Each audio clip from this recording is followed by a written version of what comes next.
I won't be telling this group anything new when I tell them that algorithms play a significant role in the infrastructure of our lives, a critical role in the infrastructure of our lives. And they do a lot of things for us. The most basic being they organize the information that we consume, from news to items from our friends, the way they're presented, the order they're presented into us, and the things that are presented are determined largely algorithmically. In some ways, I think the job that's been most displaced by algorithms thus far would be the job of editor or information curator that used to exist in magazines. That job is largely handled algorithmically. But for some people, certainly other jobs have been done by algorithms. A lot of people, their work is assigned algorithmically.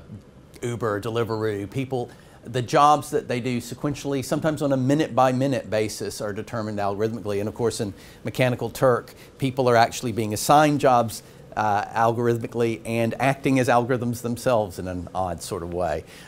Certainly one of the things that people are most familiar with is who you might sleep with or marry is recommended algorithmically, and your friends as well. And certainly more profound roles are emerging, like the role that algorithms are playing in criminal justice, predictive policing, where algorithms determine for the consumption of police areas that may be likely for crime, and in justice, sentence recommendations and parole recommendations are often helped by algorithms that provide information to judges. So certainly they're having profound effects on our lives. Oh, I love this one in the middle down here. Is this, if you didn't see this in the news, some of you will know about the Chinese social scoring system, which is a big data analysis that basically in China is going to give you a score to say, effectively, are you a good citizen of China or not? And it's based on a variety of things, including basically your social media presence, but also things you do in life.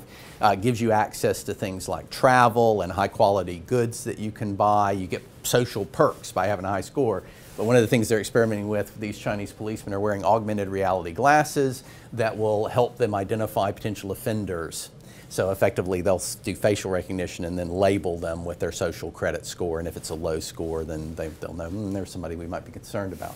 So a lot of people would find these things concerning, but certainly there are far more concerning things going on in our algorithmically mediated infrastructure in our lives. For instance, we've all seen the divisive ads that appear in social media that are fed to us, and that algorithms are manipulated to feed to us in a targeted fashion so that greater political polarization comes to exist. And I think we're all somewhat concerned about that. But there are things that jump up that some of you will know about that have made the news and been a bit disturbing, one of them being the unprofessional hair controversy, which I imagine people here at Google will be aware of, that a few years ago, if you Googled unprofessional hair, you got pictures of black women. And oddly, if any of you have not done this experiment, I do it every once in a while, you still get pictures of black women.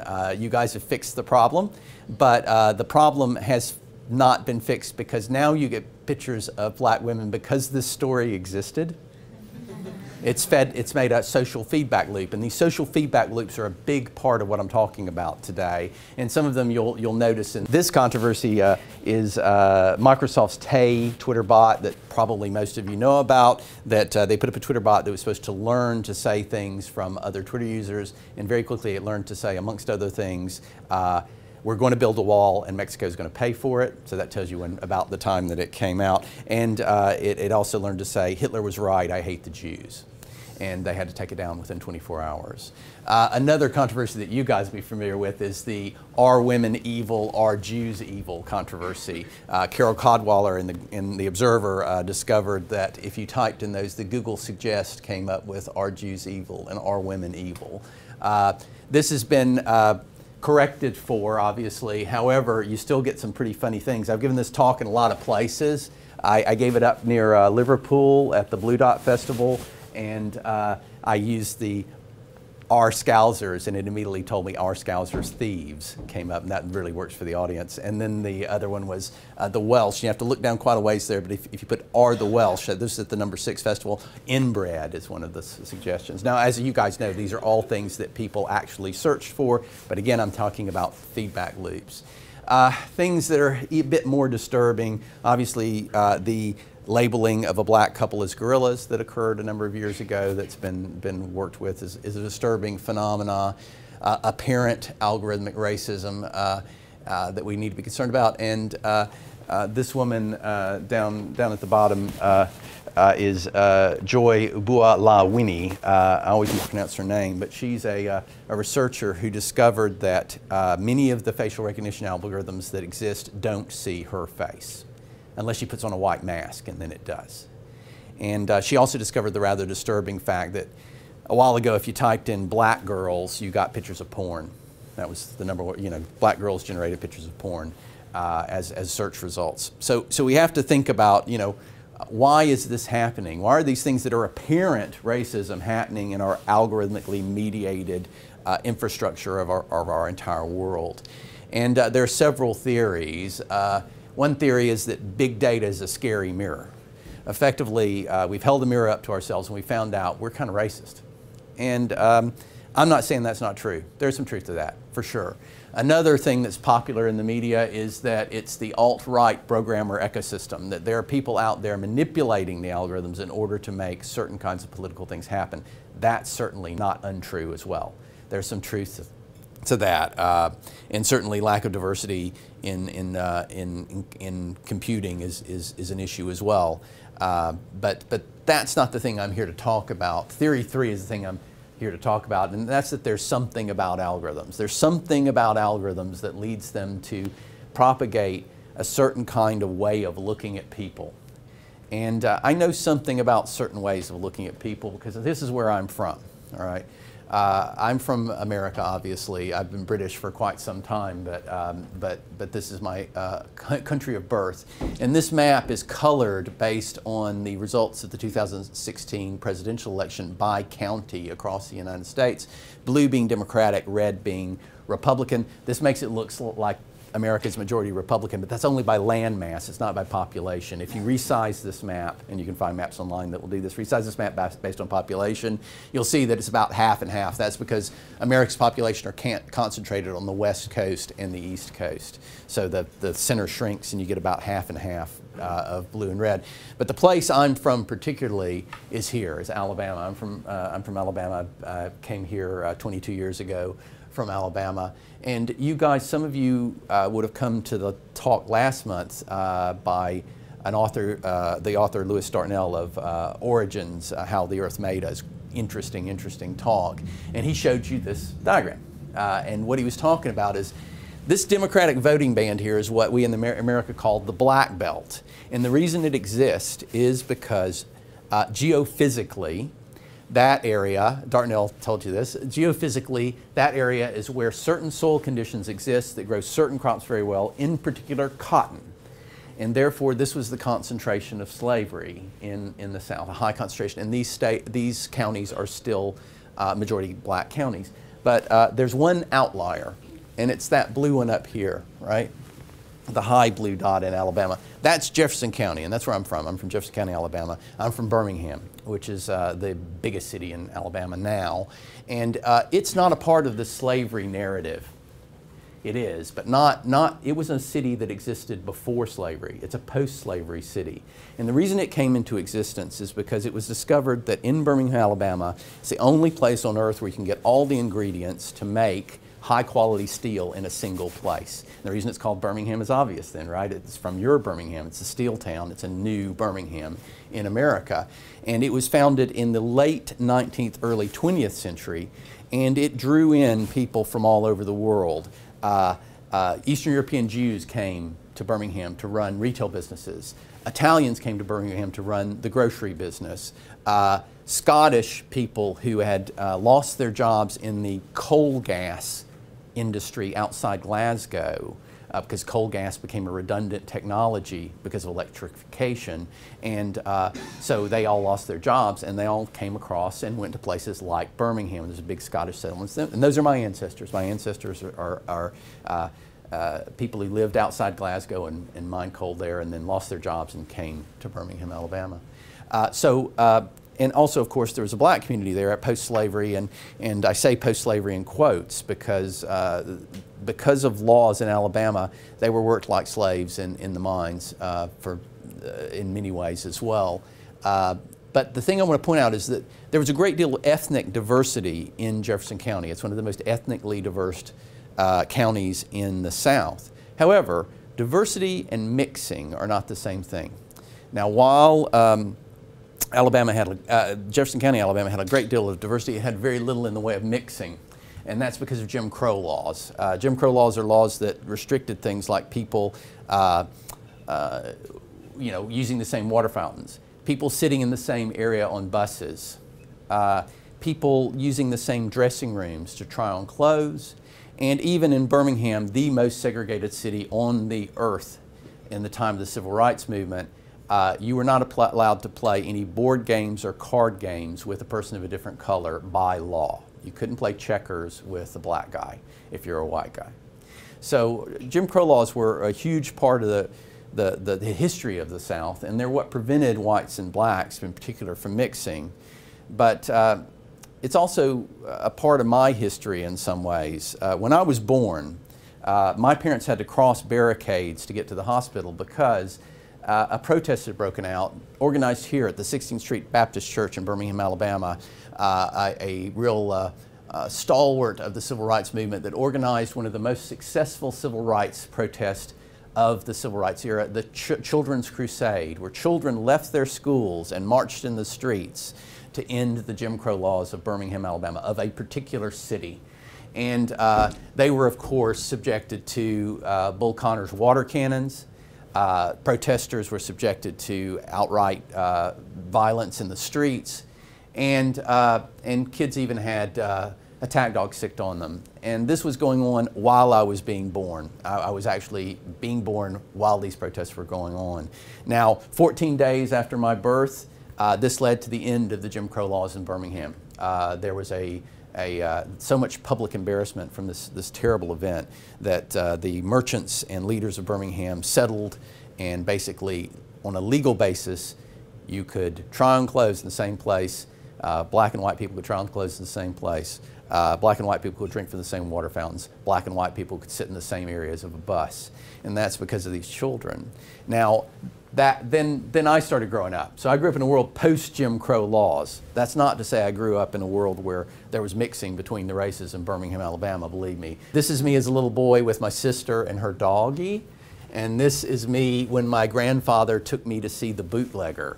Bootleggers for British people, people who make illegal moonshine.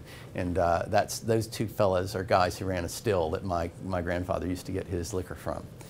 And so, as you can see, I was a bit of a weedy kid, and I was very bookish, and that didn't do me any well at my first school. My first school was this place. I always like to show that picture to British audiences because the fact that there's a giant emblazoned American flag and eagle on the front of an elementary school is strange to the British consciousness. This was my school, E.B. Irwin High School, and when I was there, I was a horribly bullied kid. I had a really hard time as a kid. Just didn't fit in very well. But there were people who were coming into my school who fitted in even more poorly because the government had ruled that it wasn't enough to get rid of the Jim Crow laws. You had to bring people together. You had to make people mix because they were not mixing. Schools were still segregated by the way people lived. Effectively, there were white suburbs and black suburbs. So kids from an area called Airport Heights, effectively a ghetto outside Birmingham's airport, were put on buses and brought to my school, and that had a profound effect on my life. I remember one day when I was pushed down in the lunch line, and I got pushed down and had to go to the back of the line. In the back of the line were all the black kids. We're always in the back of the line to get lunch. And a little girl named Laretha Jackson said to me, she said, "You always go around looking at your feet. If you don't hold your head up, people are going to beat you down your whole life."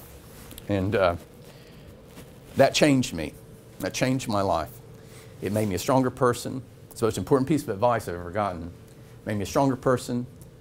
It made sure I'd never be a racist. because this fear I had of black people. As a bullied kid, when black kids came in, I thought those kids were going to beat me up, right? Because they were scary black kids. They didn't care about beating me up. They had more important things to do. In fact, the bullies concentrated on them and stopped concentrating on me. So in many ways, that really made my life. That little girl, those buses, those laws that changed Birmingham from a city that was unmixed to a city that mixed changed my life. So I owe a lot to the Bluebird Jefferson County school bus that basically brought a lot to me. And it's more than that, because I ended up being on these buses myself soon after that.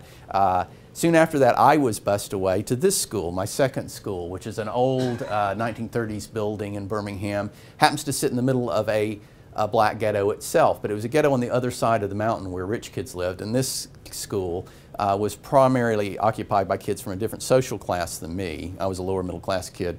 Most of the kids who went there were the sons of lawyers and doctors and university researchers.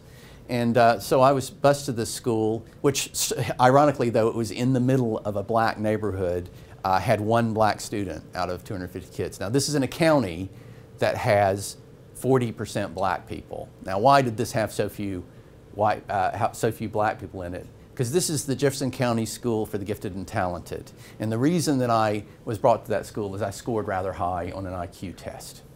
So ironically, this took me from the first change in my life where I realized that mixing between racial groups taught me something in my life, to where I mixed with class groups that also taught me other things in my life, but it all came through the IQ test. Now, it's ironic that the IQ test has played such an important role in my life, because now I'm a faculty member at University College London, and in many ways the reason that the IQ test is such an important algorithmic part of our society, and has been for a century more or less, is because of things that happened at UCL. And I'll get to that by telling you a little history story. So there's a lot of history stories in the book. This is one of the primary ones. Anybody know who this guy is? Probably not. This is Darwin, but not Charles Darwin. This is Erasmus Darwin, Charles Darwin's grandfather. And he is the guy who wrote about evolution, social evolution, the belief that society evolved through the action of selection, in effect. Erasmus Darwin believed in that. He also believed biology worked that way. So he had the evolution idea before Charles Darwin, in fact 100 years before Charles Darwin. But there were some steps that had to take place to get from there to science. And the steps were this. First, Alphonse Quetelet was a guy who basically had looked at the bell curve that came out of Karl Gauss's work in astronomy as a way of dealing with errors in scientific measurement. And what he had looked at is he had thought about this and said, okay, people should vary.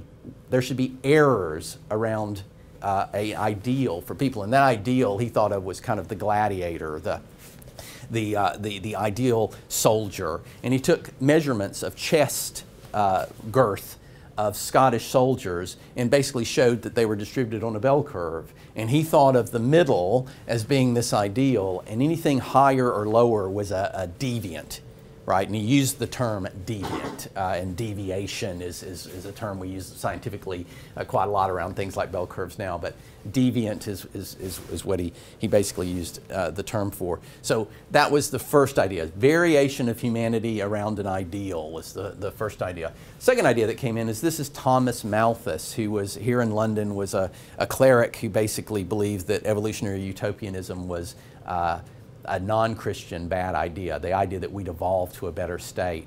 He basically believed that resource limitations would ultimately lead to people basically overproducing, and then there being a steady state misery that kept us from going any further. So effectively there was a cap on how much society can evolve.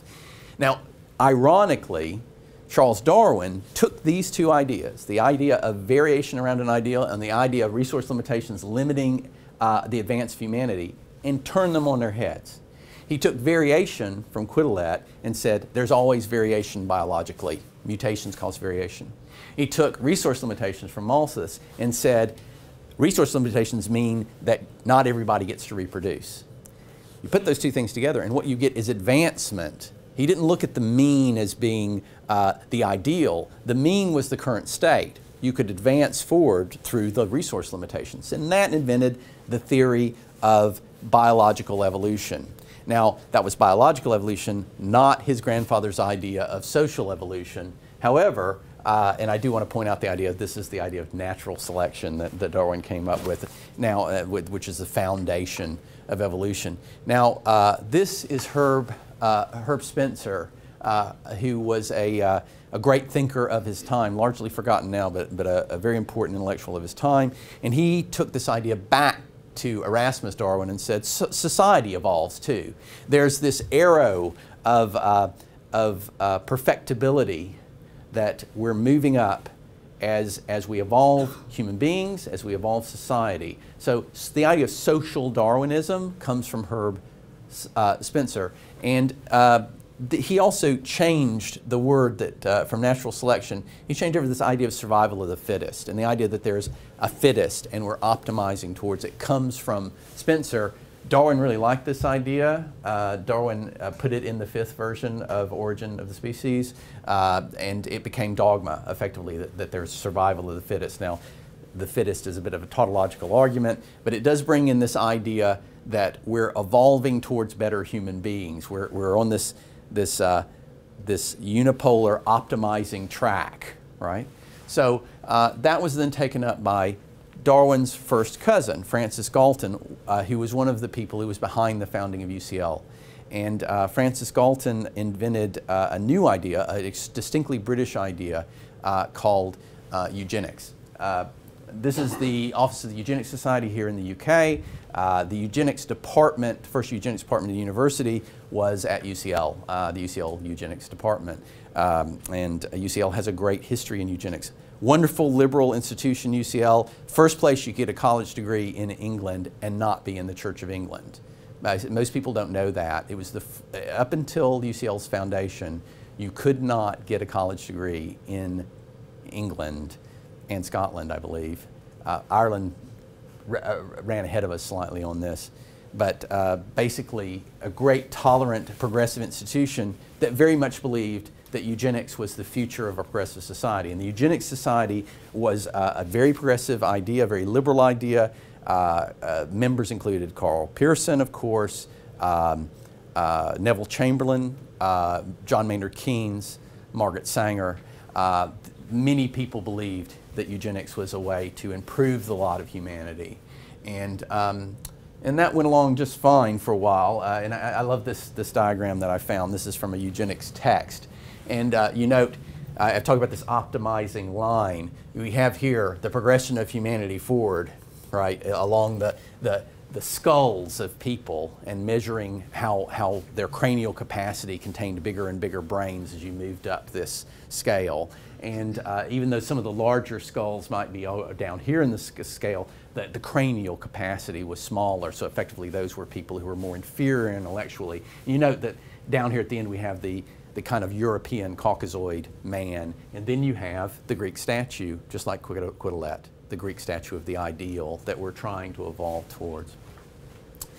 All of that craniology stuff was brought down by this woman, and let me tell you, it's hard to find a picture of a woman scientist from the turn of the century. This is a picture from a tea party. She is listed as 3rd from the left. It's a tea party with Karl Pearson, the famous scientist, and there are a few women there from science, and this is Alice Lee, who did a very important piece of work. You've heard of Karl Pearson, I'm sure, Pearson correlation coefficient, but you haven't heard of Alice Lee, have you?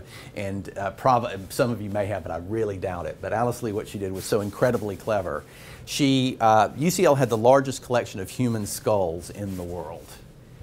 They had collected human skulls for eugenics research to basically say, look, here are African skulls, here are European skulls. Look, one has a bigger cranial capacity than the other.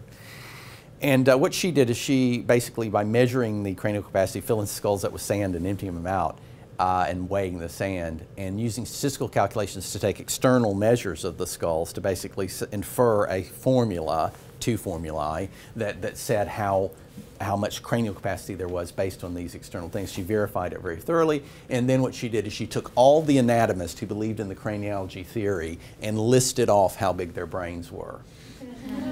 And at a conference in Glasgow, she brought down craniology, and craniology ended then. But that was the end of scientific eugenics research by a long shot. I'm going to digress from eugenics for a minute and leave England and go to France. This is Alfred Binet, the founder of the IQ test, who the reason he brought in the IQ test is very interesting. The French and the English both delayed educating their children to an advanced age long after most of Europe and America had started educating their children into their teens.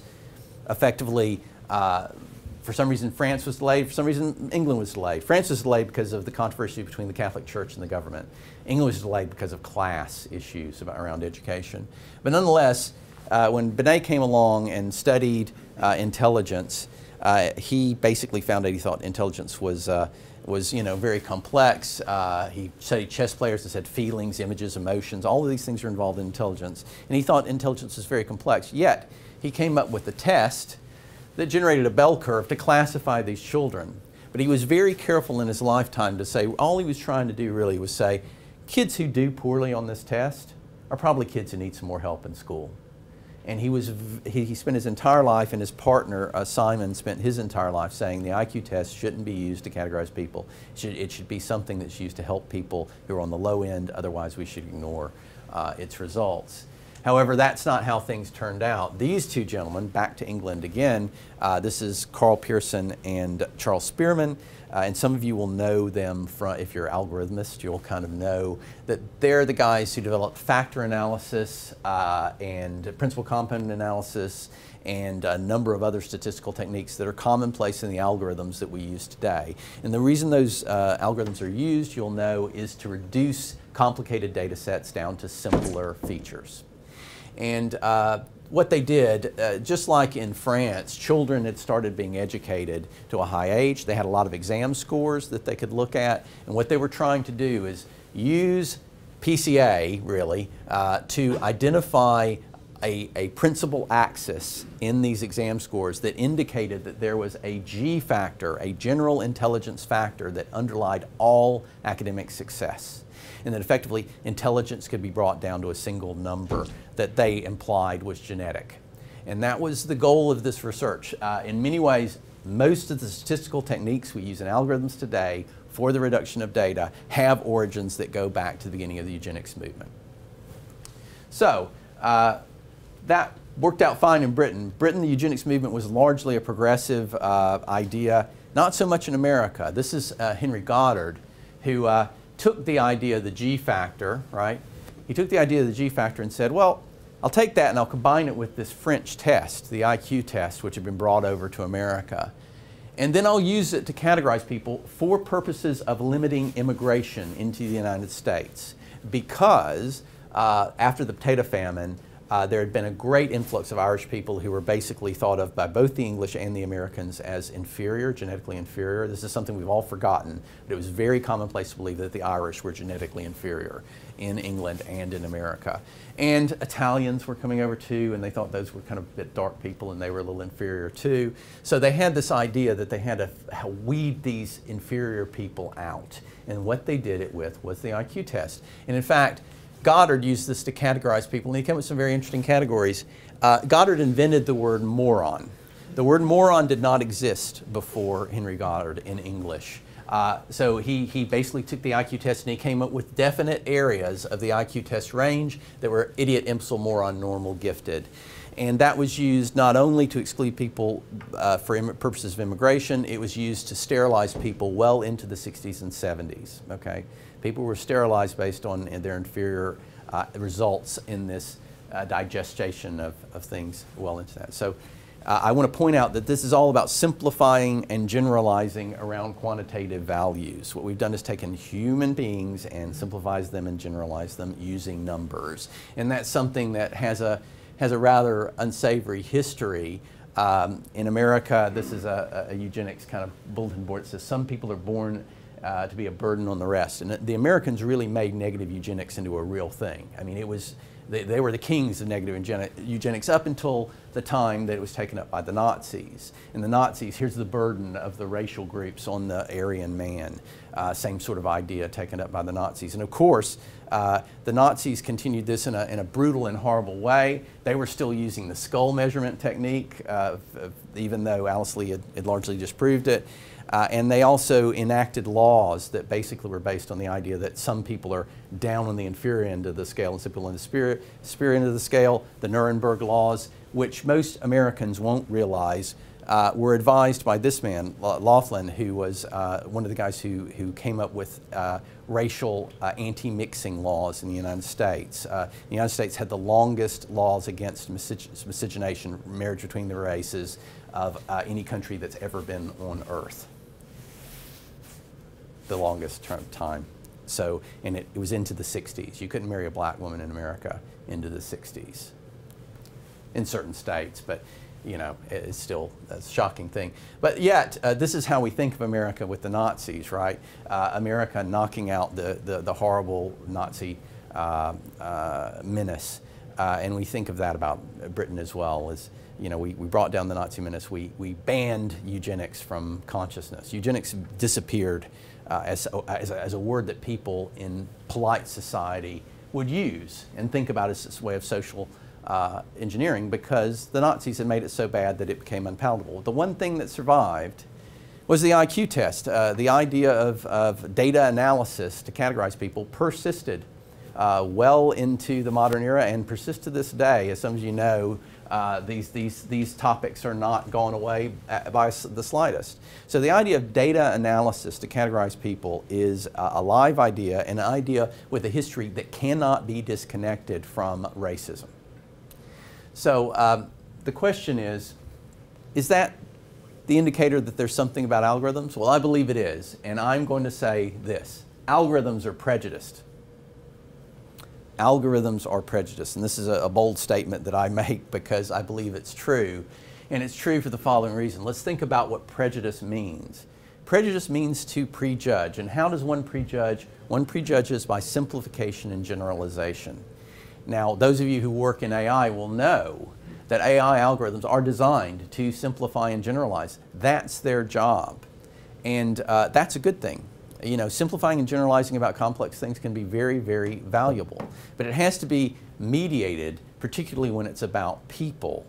Now, the way that we do, most of you will know that algorithms that are doing various things out there are largely based on the idea of optimizing some value. There's always something you're trying to maximize. And these things, simplifying, generalizing, and optimizing value, are core principles for a scientific approach to basically trying to manage data and understand data. There's nothing wrong with that, but its history has had a dramatic impact on society when it's applied to human beings. And it is being applied to human beings, and I want to think about, for just a minute, digress and think about what it's doing on social networks. Now, this is based on some work I did with some students at UCL that basically is about, we did some analytic work about the dynamics of social network opinions that are being influenced by simplifying, generalizing value-driven algorithms. So there's a little social network for you. Now, the results I'm going to talk about are all analytical results. So they're for arbitrarily large networks. These things are true, but I'm showing you a little illustrative picture. So here's their network, and you've got the greenish blobs are rational people in this social network who are connected to some other entities in the network. The colored balls are the balls that have one opinion in a binary social controversy, say election of a single candidate, or opinion on a particular political movement, or opinion on a particular scientific issue. The opposite opinion in that binary issue are these largely white marbles. And so what happens in the social network is everybody broadcasts their opinion, right? Everybody broadcasts their opinion, but who you hear from depends on who you're connected to. And if you're a rational actor, you make decisions based on what you hear, which is what a rational person should do. What happens in the dynamics of this, oh, by the way, I have to say, these colored and white balls, they're not rational. They're motivated reasoners. They always emphasize the same opinion. They've decided, and that's it. So what they do is they influence and they recruit, because if you look at the way I've progressed this graph, is if you're surrounded by a majority from one point of view, you're getting recruited in to be a sort of a quasi-motivated reasoner, right? You come to act as if you're one of the brightly colored balls or one of the white colored balls. And eventually what that means is everyone is recruited in one way or another. Now, we've shown analytically that this leads to a polarization, where effectively in a binary issue, you're always going to have one side of the network go in one direction, one side go in the other direction, and it's a steady state. You know, you'll converge to a steady state, and it's very difficult to get opinions to move once you've converged in this steady state. Now, so in some extent, in this little example that I've given you, this has divided the coloreds and the whites. Now, that's a bit acute of me to refer back to the water fountains in Birmingham, but I want to say this isn't cute. It's been shown by the Pew Research Center that the likelihood of seeing news that's relevant to issues of race is much higher for people of color in America than it is for people who consider themselves white. So effectively, the information polarization that goes on is a kind of digital segregation that is actively going on. So the question is, what can we do about this? If I'm right, and this simplifying, generalizing algorithmic way of looking at the world is causing some of the problems we're seeing online, then what can we do about it? And what I'd say we can do about it is we can look at the facts and design our algorithms to overcome some particular historical biases and assumptions. I want to talk a little bit about how I think about that. One is we have this assumption from Darwin, really, and from Erasmus Darwin, really, that there's this unipolar optimization going on in the world of some measure of value. Economics brings this idea in as well. And that somewhere down here, humans are making decisions up to this quality. And algorithmically, we should be able to get AIs to make a higher quality decision. And this unipolar view is built into a lot of the zeitgeist of people's thinking. That view was broken up for me when I did some work back in the 1990s with this woman, Stephanie Forrest, who's a woman who did a lot of the work in what was called at that time computer immunology. And she was looking at the real live immune system and simulating it with evolutionary algorithms. And I, being an arrogant young man with a PhD, looked at her experiments and said, that can't work. Evolutionary algorithms are optimizing algorithms. They're going to drive you to a single antigen. The idea of a diverse set of antigens coming out of the kind of simulation she was using had to be wrong. She had to have stopped the algorithm too early. It has to converge. That was because of my optimizing look, my unipolar value optimizing look at the way I thought evolution worked. Turns out, we did some studies, and in the real immune system, effectively it's more like this, is that you've got this unimodal, not bell curve looking kind of distribution of the effectiveness of antibodies. And effectively, because of various effects that happen in real world immune system evolution, it will diversify. And that's when I made a realization that survival of the fittest isn't what evolution does. Survival of the fittest is an idea that embeds the idea that we're maximizing value through evolution. And in fact, even in genetic algorithms, you can show that what's really going on is an effective balancing of diversity with advancement. And I took that work, I took those ideas, and I did some of the earliest computational creativity work for the Air Force and NASA to basically figure out how to learn fighter combat maneuvers from simulation. And it was a very effective thing to do, and worked really well. I kind of built a career on this idea. But this is an idea based on the idea that evolution should have more than one thing in it. And this is a diagram from some evolutionary algorithms that were worked on a long time ago by my PhD supervisor, Dave Goldberg. And what he basically showed, both analytically and in this graph empirically, if you look at evolution, algorithms that do evolution, what you find out is that there's an area, this middle area is where they work. Outside this area, they fail. They fail. And in particular, this axis is really the axis of survival of the fittest. This is the axis of driving towards the observed best. If you do only that drive, you end up out here in a failure region. And I've kind of made a simpler diagram of this. out here in this failure region, evolution does not take place. Survival of the fittest, not enough. The other thing you need is mixing. And this is the re-simplified, simplified diagram. One of the most gratifying things about the book thus far has been somebody took this diagram and made it better. A guy sent this out on a blog piece that I really appreciated. And what he really saw was this, is out here in this region, we end up with fragile systems. If you drive out towards the observed best, you end up with brittle, fragile systems. In order for interesting evolution to occur, you need to be in that band that balances mixing and survival of the fittest. Now, what I'm trying to say is this. This is a technical effect.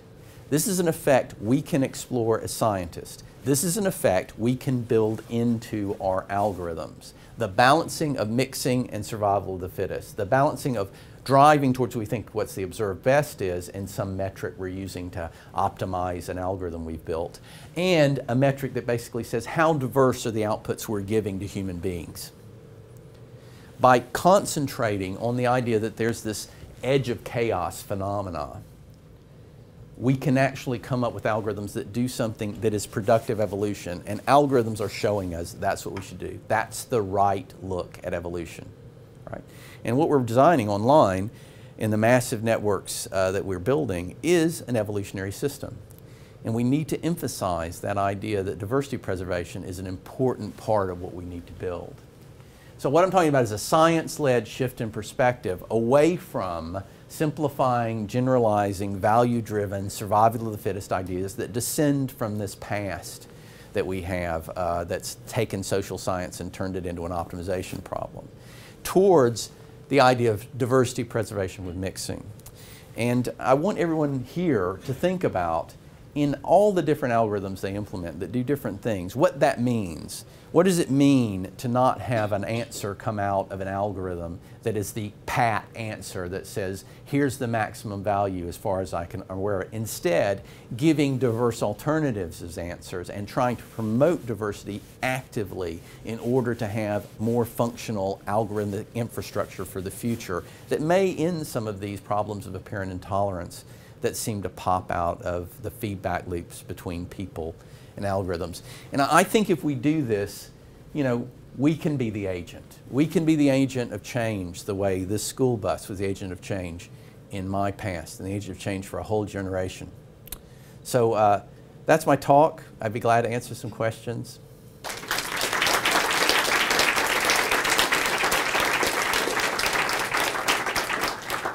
Yeah, have we got one back there? To phrase this in a way that's perhaps close to the meat of the matter for a company like Google. Yes. Which fundamentally, to steal a phrase from Mark Zuckerberg, we sell ads. That suggests that things that optimize, for example, saying, oh, this is the perfect ad that will get the maximum response, is actually the wrong thing to do. Yeah. And in fact, you want to say, this may not be the perfect ad, but it's an ad in the general area of what we're interested in. I think that's exactly right. And I think, you know, I know that companies like Google and all the big tech companies are concerned about their social responsibility. They've become so important that they should be concerned about it, and I'm glad that they are, and I believe that they are. I think that these principles, the idea of offering diversity instead of just a value maximizing outcome, are principles they can adopt before the government comes in and starts trying to regulate these industries the way that they regulated the broadcasters in the broadcast era. So I think that, yeah, I think that those kind of principles need to be brought into every aspect of the big tech movement, really. And I think responsibly it can be done by the corporations themselves before the government starts in a ill-informed way imposing regulation. And I'm also talking to people in government about this as well, because I want, when regulation does come in, and it will, that it comes in some way that isn't draconian and doesn't strangle innovation. Well, first, thank you. That was amazing. Kind of playing devil's advocate, thinking really far ahead, like, how do we do this in a way that, like, doesn't end up looking like the affirmative action thing where you say, like, you need X number of this kind of people and X number of that kind of people, and how do you define, like, how would this look like in a best case where it is somehow natural and organic and representative of us in a good way? Yeah, that's a great question. I think this idea of diversity is not, the problem with the kind of eugenics view of the world is a simple-minded view of what's best. A simple-minded view of what diverse is just as bad, right? In your particular algorithm where you're serving ads, for instance, what does it mean to be a diverse ad? It's not, I need more people of certain orientations or certain colors in it. It's something about that's more complex than that we as scientists can study, all right? I don't think it's, I think our simple-minded notions of diversity now are artifacts, ironically, of the simple-minded ideas we have of superiority and inferiority. So studying what diversity means in a particular algorithmic context is a careful design job for algorithmists. So I'm not, when I use the phrase diversity and mixing, mixing is pretty clear. I think mixing, getting people to mix, that's pretty clear. Diversity can have these sort of pablum meanings, which I think are not really what I'm on about. Nonetheless, hey, look, the reality is when in 1987, when I started in computer science, what was the fastest growing field for women in education? Anybody want to guess? Computer science was the fastest growing, and it was at 40%, which was reflective of about 60% of men, 60% of university students were men, and about 40% were women. So it was at effective parity, right? It's 18% now. It's 18%. That's got to change. Something has gone horribly wrong. And I think some of this stuff has to do with that. There's a whole chapter in the book about the role of women in computing and how important women have been to computing and how little it's recognized. So I hope you read that chapter. My question is probably a simplification / follow-up to the previous two questions. Is the graph that you had with the ideal band for general improvement, is that something that you think can be quantifiably measured? Yes.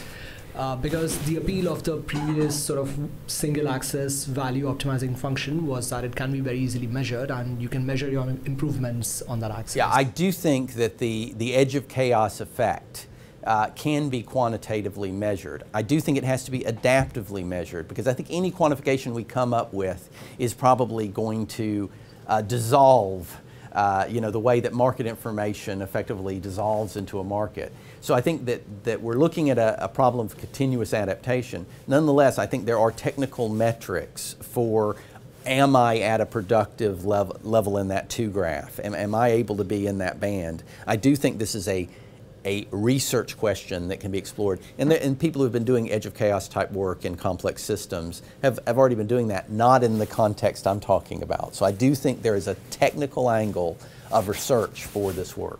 I had a quick question about your statement that algorithms are prejudiced. Yes. I guess I was wondering, it seems like a lot of the way we use the word prejudice, at least in modern society, seems to indicate that there's like an assumption that's powering the simplification and generalization. And I was wondering, how do we remove those kinds of same assumptions from bleeding into the algorithms that we produce? That's a fascinating question, thank you.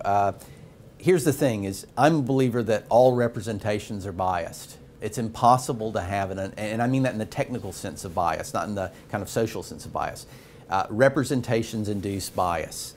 My favorite quote, which is a mantra in the book, is George Box's quote where he said, all models are wrong, some models are useful.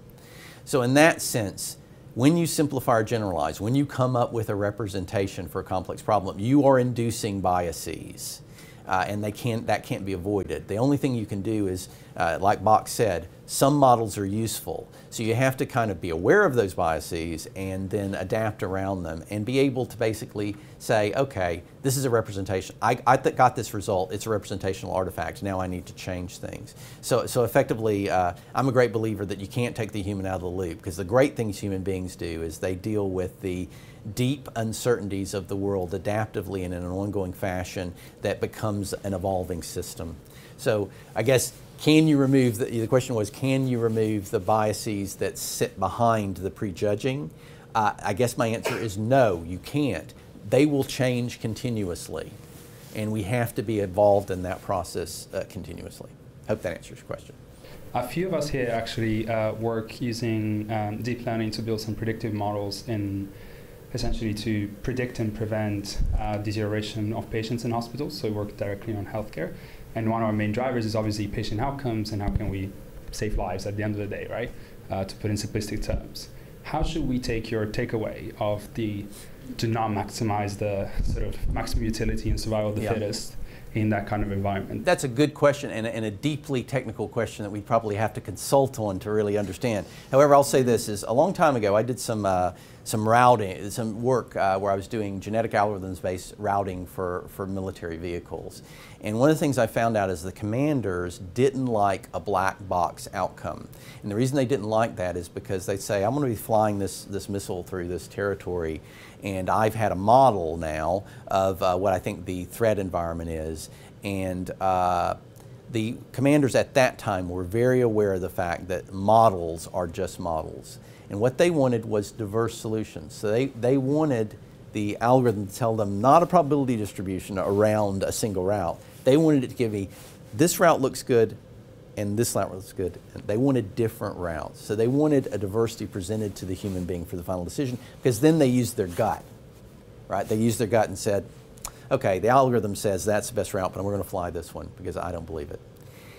I think in general, when making recommendations to human beings, this idea of providing a diverse set of outcomes from the algorithm, because as you know, algorithms with a tweak here or there will go somewhere different, right? So those false minima in optimizing a deep learning neural network, those minima that under your criteria for optimizing the algorithm come out to be false minima may be valuable. So I think ultimately out of algorithms you should come out with a diversity of solutions that's manageable to the human mind and explicable.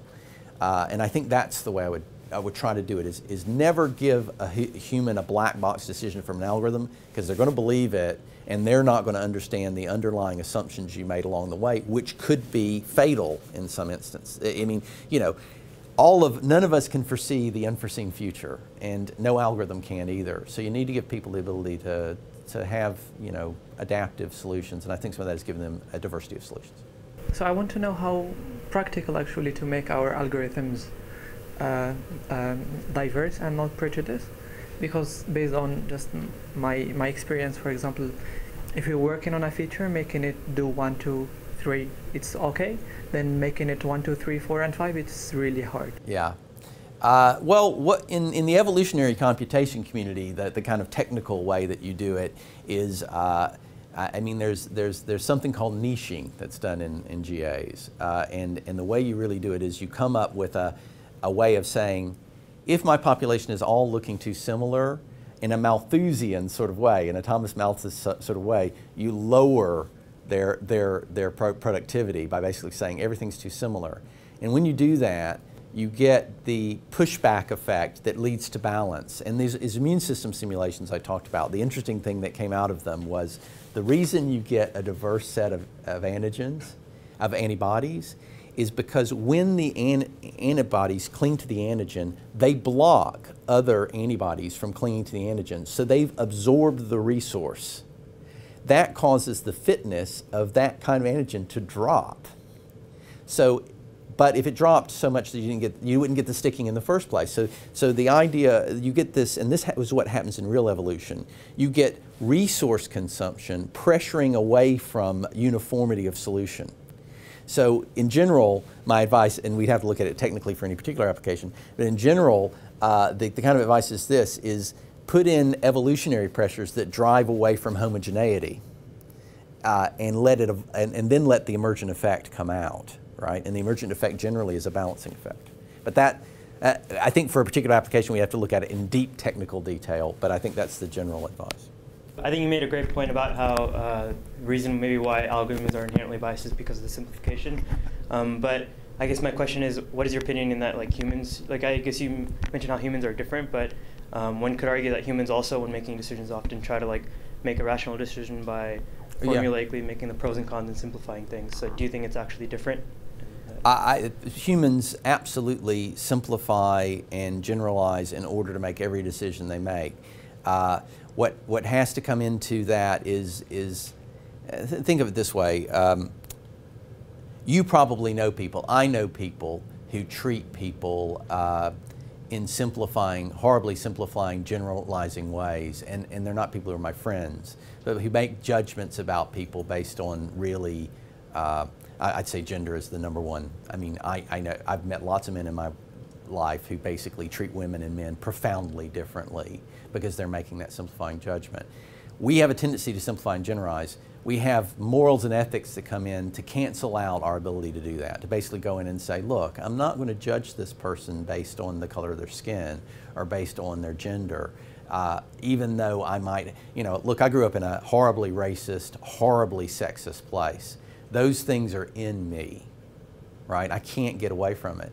Constant vigilance is the only thing I can have, is I have to remind myself, don't judge people based on the way you were brought up as a kid. And I hope that that's become so ingrained now that I don't have to think about it. I would say it's more difficult for a man growing up in our world to not view people on the basis of gender than it is to overcome racism. And I think it's a constant vigilant struggle. You have to constantly tell yourself. So yeah, people are simplifying. That's why we have moral codes. That's why we teach children to, you know, don't simplify people. You know, don't judge people just because they look different from you. You have to teach children that. Yeah. We are unfortunately running out of time. So once again, thank you, Robert Elliott Smith.